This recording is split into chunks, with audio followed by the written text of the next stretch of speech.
আচ্ছা, যখন আপনারা এসেছেন কিছুক্ষণ আগে ঠান্ডা লাগছিল, আমাকে কিন্তু গরম লাগছে। তো যেন আপনাদেরকে একটু গরম ধরে হাত তুলে বলেন তো ইয়া রাসূলুল্লাহ, ইয়া রাসূলুল্লাহ। আরেকবার বলে দেন ইয়া রাসূলুল্লাহ। ইয়া রাসূলুল্লাহ। সত্যি বলতে আপনাদেরকে দেখে আমার মনে এত ভরে গেছে, এত ভালো করছে যে আমি কাল সকালে সবকে নিজের বাড়ি নিয়ে চলে যাবো, আর রেখে যাবো না। মাশাআল্লাহ, আলহামদুলিল্লাহ। তুমি মদের আশা ভালোবাসা ভালোবাসা ভালোবাসা ভালোবাসা ভালোবাসা ভালোবাসা ও গো প্রিয় নবী। সুবহানাল্লাহ। আর সুবহানাল্লাহতে জোর দিয়ে রাখিয়েন। দেখেন, আমাদের ভালোবাসা আমাদের প্রিয় নবী। বেশ। আর এই যে সম্পাদক সাহেব, সেক্রেটারি সাহেব, দুলাল সাহেব, মাশাআল্লাহ, আলহামদুলিল্লাহ। সবারই নাম তো আমার মনে নাই, তবে উনি সকাল সন্ধ্যা একবার করে ফোন না করলে মনে হয় ভাতই খাচ্ছিলেন না।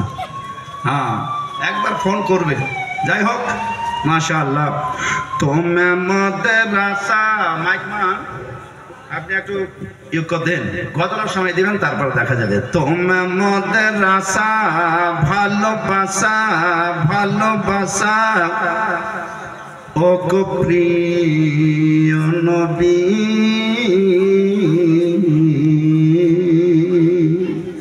জানো প্রাণ তুমি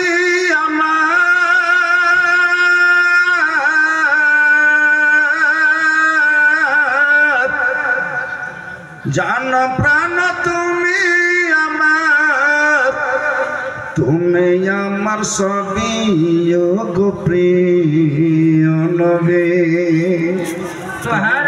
আমার আশা ভালোবাসা ভালোবাসা ভালোবাসা ও গো প্রিয় নবী।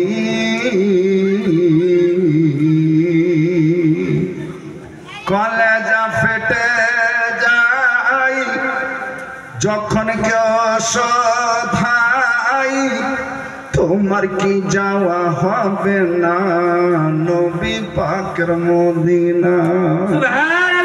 তোমার কি যাওয়া হবে না নবী পাকের মদিনা।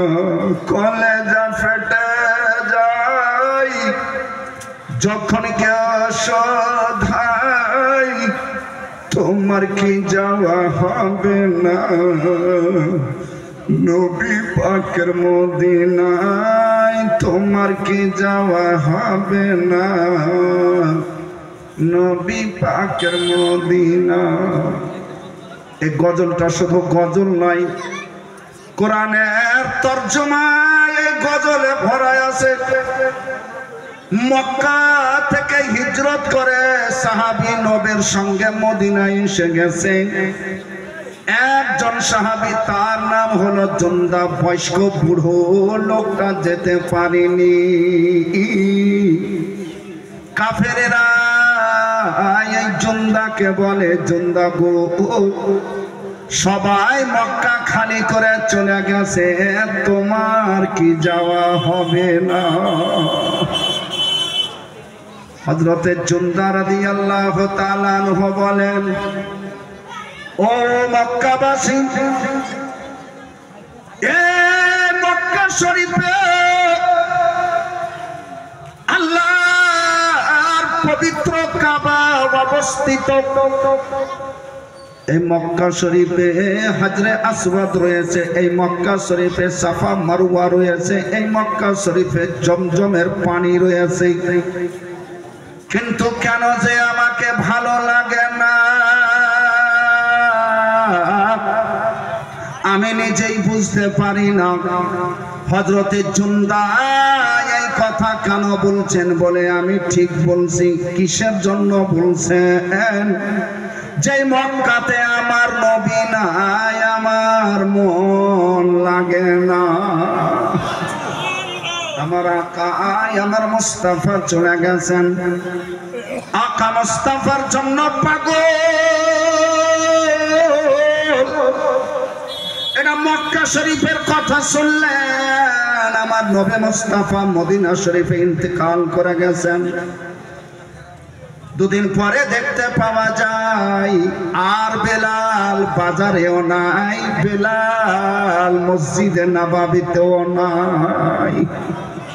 বেলালকে এত মারা হয়েছে, বেলালের হাড় ভেঙে দেওয়া হয়েছে, বেলালের পিঠের চাম পুড়িয়ে দেওয়া হয়েছিল, তবুও বেলাল মক্কা থেকে পলায়ন করেননি, বেলাল মদিনা থেকে চলে যাননি।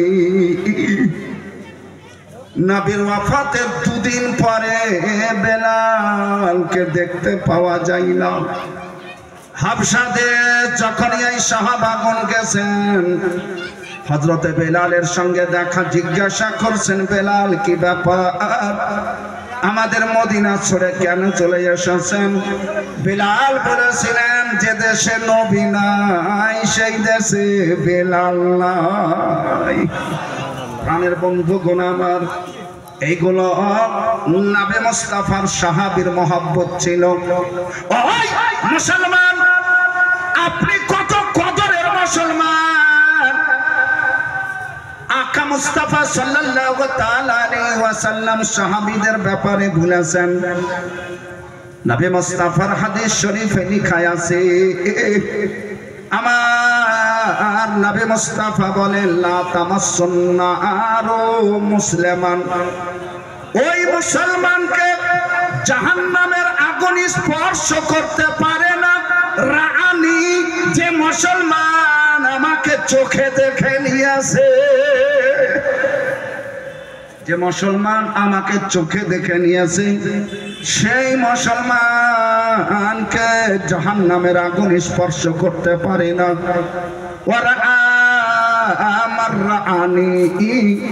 এবং যারা আমাকে দেখেছে, তাদেরকে যারা দেখে নিয়েছে, তারাও জাহান্নামে যাবে না। বলিয়ে সুবহানাল্লাহ। সাল্লাল্লাহু তাআলা আলাইহি ওয়াসাল্লাম যে সাহাবাদেরকে বলেছেন জান্নাতি, যে সাহাবারা কোনোদিন জাহান্নামে যাবে না, জাহান্নাম স্পর্শ করতে পারে না, সেই সাহাবীদের এই ধরনের মহব্বত ছিল, যারা ঝুমকে বলিয়া সুবহানাল্লাহ। আজ এরা নবীকে নিজের বাড়ির জাগির মনে করে, যে 5 ওয়াক্ত আমাদের বাড়িতে নবী আসা যাওয়া করে। নাউজুবিল্লাহ। হে বিরাদার, দয়ালু আকা সাল্লাল্লাহু তাআলা আলাইহি ওয়াসাল্লাম সাল্লামের সাহাবীগণের এই আকীদা, এই মহব্বত ছিল। তোমরা মাদ্রাসা ভালোবাসা, ভালোবাসা ও গো প্রিয় নবী,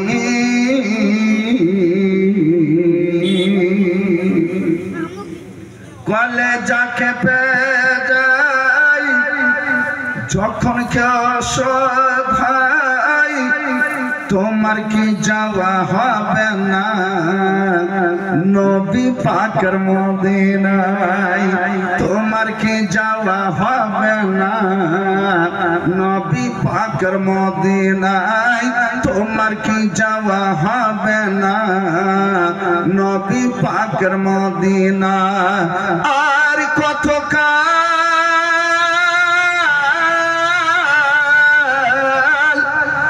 আর কত কাল কাঁদবো আমি ও গজল আরবি, আমার প্রাণের নবী, নবী আমার নবী, আমার দয়াল নবী, তুমি আমার আশা, ভালোবাসা, ভালোবাসা ও গো প্রিয় নবী। ঝুমকে বলিয়ে বলিয়ে আর একটু মহব্বতে বলেন সুবহানাল্লাহ। মুসিবতে তোর শান্তি সুধা এনে দাও, তুমি যাকে চাহো দয়াল জান্নাত তাকে দিয়ে দাও তুমি যাকে চাহো দয়াল জান্নাত তাকে দিয়ে দাও সারা জগতের খাজানা সারা জগতের খাজানা তোমার হাতে চাবি ও গো প্রিয় নবী নবী আমার প্রাণের নবী তুমি আমার সবই ও গো প্রিয় নবী তুমি আমার আশা ভালোবাসা ভালোবাসা ভালোবাসা ও গো প্রিয় নবী সুবহানাল্লাহ। আকা মুস্তাফা সাল্লাল্লাহু তাআলা আলাইহি ওয়াসাল্লামের কথা বলছিলাম। প্রাণের বন্ধুগণ আমার, এই নবী আমাদেরকে তালিম কখন থেকে দিতে আরম্ভ করেছিলেন, কখন থেকে দিয়েছিলেন? নবী মুস্তাফা সাল্লাল্লাহু তাআলা আলাইহি ওয়াসাল্লামের আম্মা জান হযরতে আমিনা বলেন, আমার মুস্তাফা যেদিন দুনিয়াতে জন্মগ্রহণ করেছিল, যেদিন পয়দা হয়েছিল, ও সেদিন থেকে জগৎবাসীকে আমার মুস্তাফা তালিম দিতে আরম্ভ করেছিল। সেদিন থেকেই তালিম, সেদিন থেকে কেমন করে তালিম দিবে? একটা বাচ্চা ছেলে জন্মই নিয়েছে, মাত্র জন্ম নেওয়ার পরে ওই ছেলেটা তালিম দিতে পারে? ইতিহাসে কোন এইরকম ছেলে আছে জন্ম নেওয়ার পরে পরে তালিম আরম্ভ হয়ে যাবে? তালিম মানে পরিশিক্ষণ দেওয়া, শিক্ষা অর্জন করা নয়। তাআল্লুম মানে হচ্ছে শিক্ষা অর্জন করা, আর তালিম মানে অপরকে তালিম দেওয়া, শিক্ষা দেওয়া। আমার নবী মুস্তাফা জন্ম নেওয়া মাত্র তালিম দিয়েছিলেন। আপনি বলবেন হুজুর কোন হাদিসে লেখা আছে?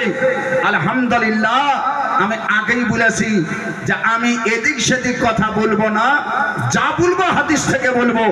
উঠান কিতাব, নাম হলো ইবনে মাজাহ শরীফ, যারা ঝুমকে বলিয়া সুবহানাল্লাহ। সেই কিতাবে লেখা আছে আমার দয়াল নবী সাল্লাল্লাহু তাআলা আলাইহি ওয়াসাল্লামকে সাহাবায়ে কেরাম বলেন, ইয়া রাসূলুল্লাহ, আপনি আপনার চরিত্রের ব্যাপারে হুজুর একটু বলেন। হযরতে আনাস বিন মালিক রাদিয়াল্লাহু তাআলা আনহু নবী মুস্তাফার একজন প্রিয় সাহাবী, তিনি বর্ণনা করেন, আমার নবীর কাছে দরখাস্ত রাখা হলো, ইয়া রাসূলুল্লাহ, আপনার জীবনী, আপনার চরিত্র আমরা তো ততটা জানি না হুজুর, তো আপনি কেমন ভাবে দুনিয়াতে এসেছেন, আপনার বাল্যকাল কেমন গেছে, একটু আমাদেরকে বললে আমরা উপকৃত হতাম। নবীর কাছে সাহাবী শুনতে চেয়েছিলেন, আপনারা এই গুনাহগারের কাছে নবীর কিছু কথা শুনতে চাহেন না? চাহেন না? আরে চাহেন না? চাহেন না? অবশ্যই চাহেন। আলহামদুলিল্লাহ, আকা সাল্লাল্লাহু তাআলা আলাইহি ওয়াসাল্লাম হাদিস